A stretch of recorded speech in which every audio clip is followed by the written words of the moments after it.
연휴를 맞아 집에 다니러 왔다가 서울로 돌아가는 자식들을 몇 가지 바래다주고 오는 길인데 그들과 함께 역으로 나오면서 보았던 길양 옆의 화사한 코스모스꽃 빛깔이 잠깐 사이에 조금 어둡게 시르죽어 시든 듯 했다.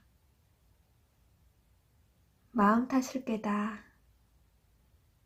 잠깐 사이이건만 자식들을 보내고 빈 차로 돌아오는 길에 눈에 닿는 풍경은 그들과 함께일 때와는 다르기 마련이다. 빈 차라니 엄연히 남편과 내가 타고 있고 자식들만 빠져나갔을 뿐인데도 그 빈자리가 온통 차 안을 점령해서 빈 차라고 서슴없이 말하는 것이다.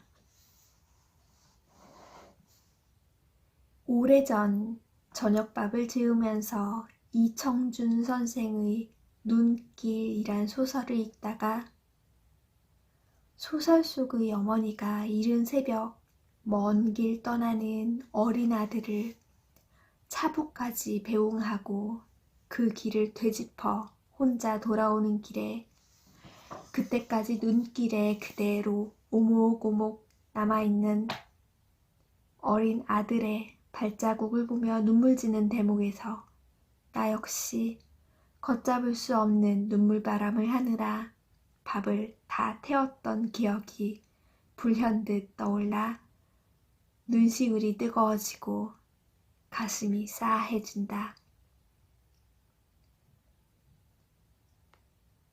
조금 전까지 자식들과 이런저런 얘기도 주고받고 농담도 나누며 웃던 남편과 나는 둘 다 누가 입을 봉해버리기라도 한 양 말이 없다.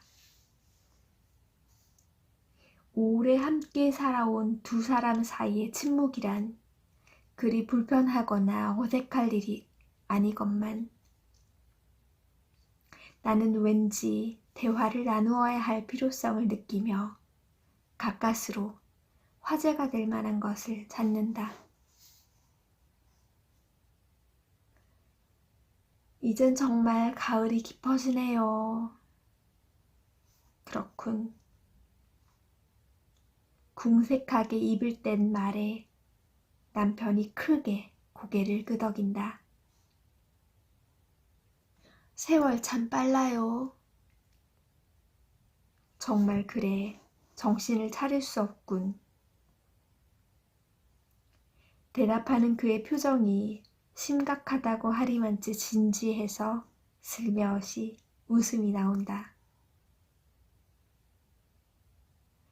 간신히 꺼낸 짧고 무심한 대화에서 보이는 어울리지 않게 진지하고 커다란 반응에서 나는 이 순간 우리가 서로에게 다정해지고 친절해져야 한다는 책임을 느끼고 있다는 것을 감지한다. 그래, 우리는 빈 둥지의 쓸쓸함과 나이 들어가는 일의 스산함, 서로의 늙어가는 모습을 바라보는 서글픔에 대해 따뜻이 위로하고 위로받고 싶은 것이다. 열쇠로 문을 따고 들어서는 집이 어딘가 휑하고 낯설다. 그럴 리 없는데도 얼핏 아들과 딸의 모습이 어른되고 목소리들도 들리는 듯하다. 자식들이 집을 떠난 지 오래되어 이젠 간혹 다니러 오거나 할 뿐인 생활이 익숙해질 만도 하건만 그들이 떠난 뒤에 이런 마음, 기분은 좀채 면역이 되질 않는다. 나는 괜히 분주한 몸짓으로 자식들이 보다 펼쳐둔 책들을 제자리에 꽂고 옷가지들을 세탁기에 넣는 등 남긴 자취들을 치우고 남편은 별반 보는 기색도 없으면서 TV를 켜 이리저리 채널을 돌리다가 할 일 없이 창밖으로 시선을 주기도 한다. 그 역시 이 볕 밝고 아름다운 가을날 오후를 단순하고 즐겁게 받아들이거나 일을 하기에는 뭔가 허전하고 스산한 그늘이 마음에 드리워져 있는 것이다. 침묵으로 이어지는 햇빛 있는 동안의 오후 시간은 아쉽도록 짧으면서도 정체 모를 막연한 불안감과 초조함 때문에 무엇을 해야 할지 몰라 지루하게 흘러간다. 어린아이와 젊은이들이 없는 집에는 일찍 어둠이 찾아든다.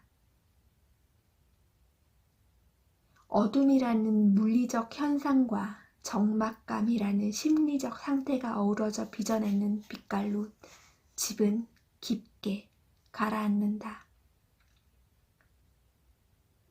전등 불을 켜고 낮에 자식들과 함께 먹고 남긴 음식들을 다시 데워 점심상과 다름없는 밥상을 차려 저녁을 먹는다. 솜씨를 부려 장만했던 음식들은 가지수도 많고 정성 들인 것이건만 뜨겁게 데웠어도 갓 만들었을 때의 그 화려한 볼품과 향기도 훈기도 찾아볼 수가 없다. 가족이 둘러앉은 식탁의 풍성함과 행복감과 미각들이 사라진 단지 한 끼의 밥을 먹는다. 묵묵히 숟갈질을 하며 남편과 나는 무언의 대화를 나눈다. 앞을 보고 달려가기 바쁜 자식들의 발목을 잡으면 안 된다거니 어떠한 경우에도 평상심을 잃지 않고 살아가야 한다거니 것을 받아들여야 한다거니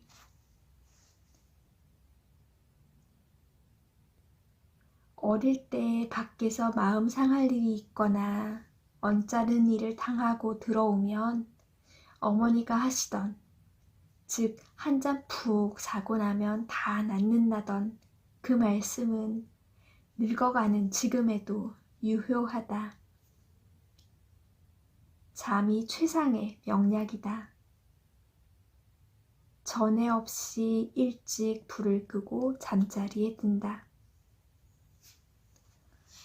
이런저런 생각에 뒤척이다 설핏 들었던 잠인데 누군가 가만 흔들어 깨우듯 눈이 떠진다.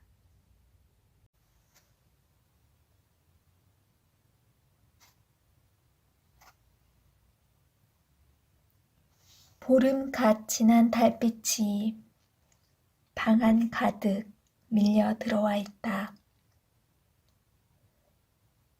고른 숨소리를 내며 잠든 남편의 얼굴을 무연히 바라본다.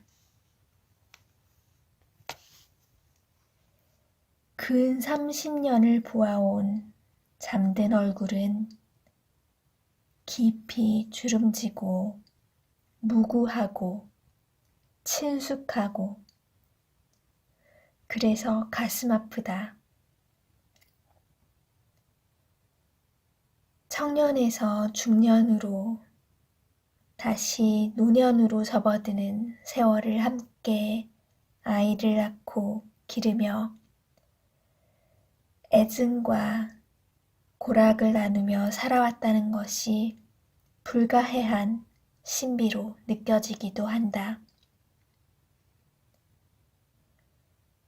자연의 섭리, 생명 가진 것들이 질서에 충실하여 후손을 낳고 떠나보내고 순하게 소멸해가는 것이 기쁘고 고마운 일이라는 생각도 해본다.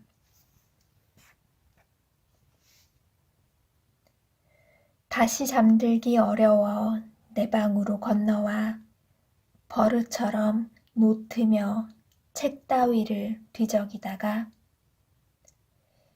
일본 시인 토미오카 다에코의 시를 다시 읽는다. 시인 신현님 씨가 어느 책자에 소개한 시를 옮겨 적어 놓았던 것이다.